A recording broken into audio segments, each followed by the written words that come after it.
produce, a explicar un poco cómo sería ya un circuito eléctrico completo, ¿vale? El circuito eléctrico completo lo tenemos aquí con un esquema dibujado, ¿no?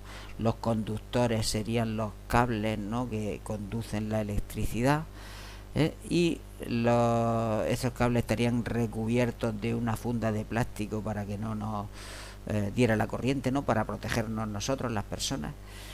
Luego tendríamos un interruptor, ¿no?, que sería como una especie de plaquita que podemos conectar o desconectar. Ahora mismo parece ser que está tocando, ¿no? Entonces la corriente puede pasar. Si nosotros despegáramos esta lengüeta, ¿no?, la corriente se interrumpiría y ya no seguiría funcionando el circuito, ¿vale? Ya no podrían los electrones seguir moviéndose.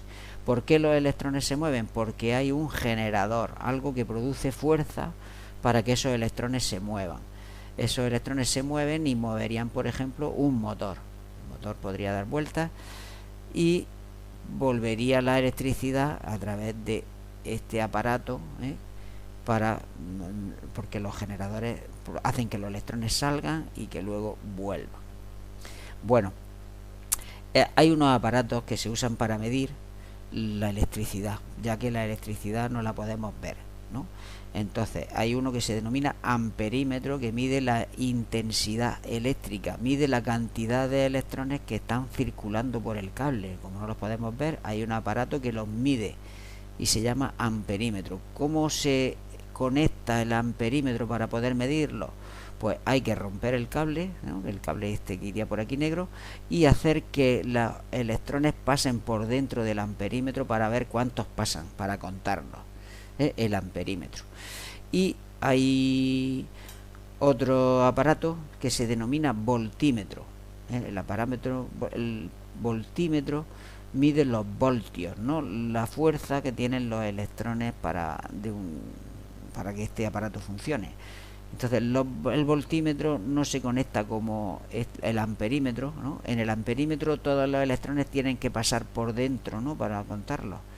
En el voltímetro se conecta en paralelo, se denomina, ¿no? Cogemos el cable y lo conectamos por un lado y por otro y vemos los voltios que hay, Pues si lo cogiéramos el voltímetro y lo pusiéramos aquí en este lado, podríamos ver los voltios que genera o que produce el generador.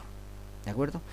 Bueno, pues tenemos aquí dibujado un circuito hidráulico con agua que un poco podría ayudar un poco a entender cómo funciona el circuito eléctrico.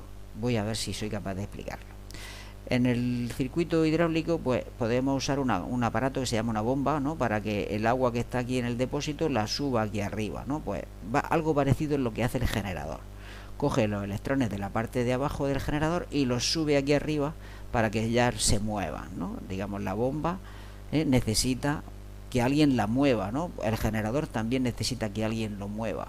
Puede ser el viento, por ejemplo, ¿vale? En un generador eólico. Ese agua que ya ha cogido un desnivel, este desnivel es lo que se equivale como al voltaje, los voltios que produce el generador, ¿no? Los voltios es como la fuerza que van a tener. Cuanto más alta subamos el agua, más fuerza tendrá luego para caer. Pues cuanto más voltios tengamos, con más fuerza se moverán los electrones, ¿vale? Luego, ese agua podemos hacer que circule por una tubería. Pues esos electrones van a circular por un cable. Ese cable tiene la tubería, pues puede dificultar el paso. Pues dificultamos el paso con un interruptor, aquí con una llave de paso, ¿no? Si cerramos la llave de paso no pueden pasar los electrones. Si abrimos, entonces si no toca, pues entonces no pueden pasar los electrones. Si aquí cierro, no puede pasar el agua. La llave de paso sería como el interruptor. Luego, la turbina esta, que puede ser pues para mover un telar, pues es como el motor que hace que se mueva un telar también, por ejemplo, ¿no? Entonces, bueno, pues ese sería, digamos, el equivalente, la turbina con el motor. ¿Y qué más?